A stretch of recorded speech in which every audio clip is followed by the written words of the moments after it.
Selamat datang kembali di Story Tanah Air. Semoga sahabat Story Tanah Air selalu diberikan kesehatan, kebahagiaan, dan kelancaran rezeki yang berlimpah. Pada kesempatan kali ini, kita akan membawa kalian menelusuri sebuah legenda yang berasal dari Papua Pegunungan Kabupaten Jayawijaya, tepatnya dari Danau Habema, yang tidak hanya terkenal danau di atas awan karena danau tertinggi di Nusantara, tetapi juga karena kisah mistis dan roh penjaga yang dipercaya melindunginya. Siapkan diri kalian untuk memasuki dunia penuh misteri dan keajaiban alam yang mungkin belum pernah kalian dengar sebelumnya. Sebelum kita mulai, jangan lupa untuk subscribe dan aktifkan notifikasi agar tidak ketinggalan cerita menarik lainnya.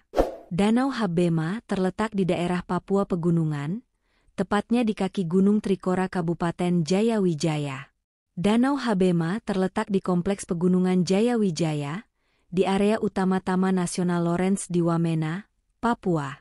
Jaraknya sekitar 3 hingga 4 jam perjalanan dari kota Wamena, menggunakan motor trail atau kendaraan 4x4 karena medan yang cukup sulit dan berbukit. Selama perjalanan menuju danau ini, para pengunjung akan disuguhi pemandangan alam yang memukau, berupa hutan tropis lebat, pegunungan tinggi, dan udara sejuk yang menyegarkan. Di sepanjang jalan, ada juga desa-desa kecil yang dihuni oleh suku-suku asli Papua, seperti suku Dani, suku Nduga, suku Amungme, suku Sempan dan suku Asmat yang terkenal dengan adat dan tradisi mereka yang kaya. Namun, bukan hanya keindahan alamnya yang menarik, perjalanan menuju Danau Habema juga dikenal sebagai perjalanan penuh tantangan. Jalannya berliku dan kadang harus melewati jembatan kayu atau sungai yang deras.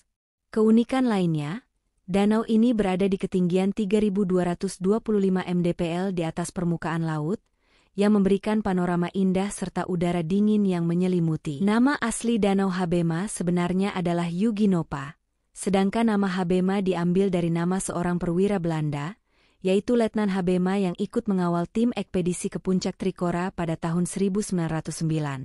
Luas danau ini sekitar 224,35 hektar, dengan keliling 9,79 km, dan berada di kawasan Taman Nasional Lorentz, Papua. Dari sini kita bisa melihat langsung puncak Wilhelmina yang sekarang namanya Puncak Trikora, namun penduduk lokal lebih suka memanggil nama aslinya. Danau Habema memiliki cerita asal yang telah diwariskan secara turun-temurun oleh masyarakat sekitar. Menurut legenda, pada zaman dahulu kala, ada seorang dewi yang tinggal di puncak gunung yang tinggi. Dewi ini dikenal sebagai penjaga alam dan pelindung kehidupan. Suatu hari, dewi ini turun ke lembah untuk menolong masyarakat yang sedang kesulitan akibat kekeringan. Dengan kekuatannya, dewi tersebut memerintahkan agar air mengalir ke lembah, dan akhirnya terciptalah Danau Habema yang sangat indah. Hingga saat ini, masyarakat sekitar masih percaya bahwa danau ini adalah hadiah dari sang dewi yang membawa kehidupan dan kesejahteraan. Namun, ada yang lebih misterius dari keindahan danau ini. Masyarakat setempat percaya bahwa di dasar danau terdapat roh penjaga yang sangat kuat. Roh ini dipercaya akan melindungi danau dan siap memberikan hukuman kepada siapa saja yang berani merusak atau mengganggu tempat sakral ini.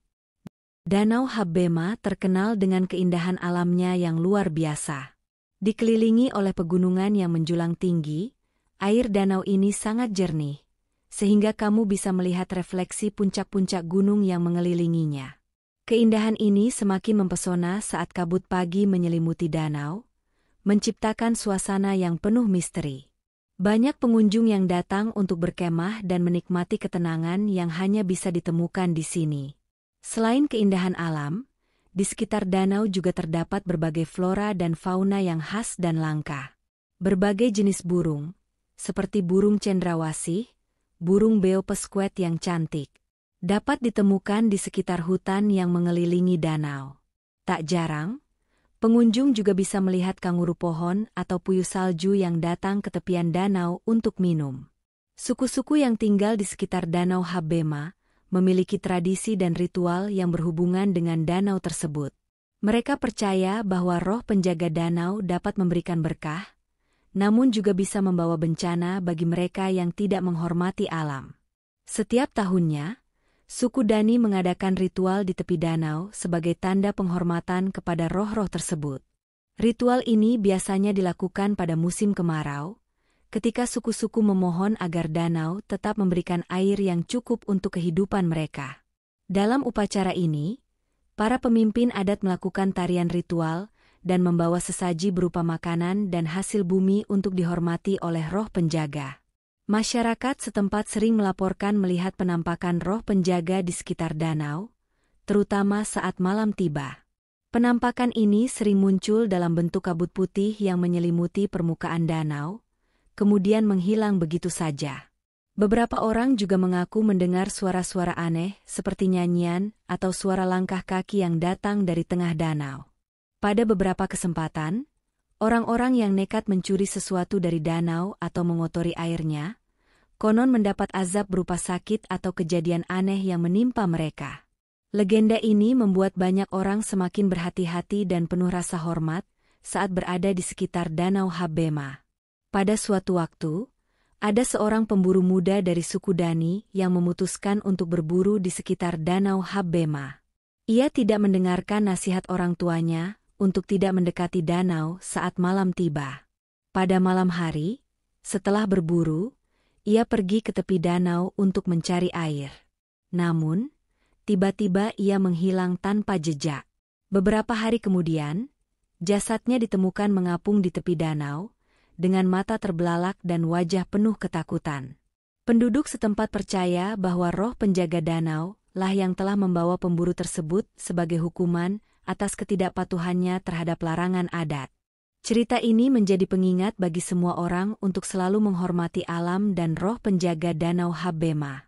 Seorang pemuda bernama Kawi, yang berasal dari desa dekat Danau Habema, merasa penasaran dengan cerita-cerita mistis yang beredar. Dia memutuskan untuk melakukan perjalanan sendirian ke danau pada malam hari untuk mengungkap kebenaran tentang roh penjaga. Ia bertekad untuk menaklukkan rasa takut dan mencari tahu apakah roh penjaga itu benar-benar ada. Setelah berjalan sendirian di malam yang sunyi, Kawi akhirnya tiba di tepi danau. Tiba-tiba, kabut tebal muncul, dan suara-suara aneh terdengar dari kejauhan. Pemuda itu, meski takut, melangkah lebih dekat ke pusat danau, mencari tanda-tanda keberadaan roh penjaga. Kawi, yang semakin mendekati pusat danau, merasakan atmosfer yang semakin tebal dan misterius. Tiba-tiba, di tengah kabut yang semakin pekat, dia melihat sebuah sosok tinggi dan bercahaya yang muncul di hadapannya.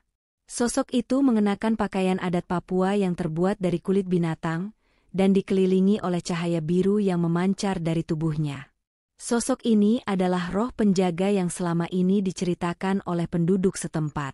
Roh penjaga berbicara dengan suara lembut namun penuh wibawa, memperingatkan Kawi untuk tidak bermain-main dengan kekuatan alam dan kekuatan roh yang ada di sekitar danau. Ia memberikan pesan kepada Kawi untuk menyampaikan kepada masyarakat bahwa hanya mereka yang menghormati alam dan tradisi yang bisa mendapatkan berkah dari Danau Habema. Kawi, meski merasa terkejut dan ketakutan, merasa diberkati karena telah mendapatkan kesempatan untuk bertemu dengan roh penjaga dan mendengar langsung pesan penting ini. Setelah pertemuannya dengan roh penjaga, Kawi kembali ke desanya dengan langkah cepat, penuh rasa ingin tahu dan ketakutan. Ia segera mengumpulkan penduduk desa untuk menceritakan apa yang ia alami di tepi Danau Habema. Ketika ia menyampaikan pesan roh penjaga untuk menghormati alam dan menjaga tradisi, sebagian besar penduduk desa terkejut dan merasa tersentuh oleh pesan tersebut.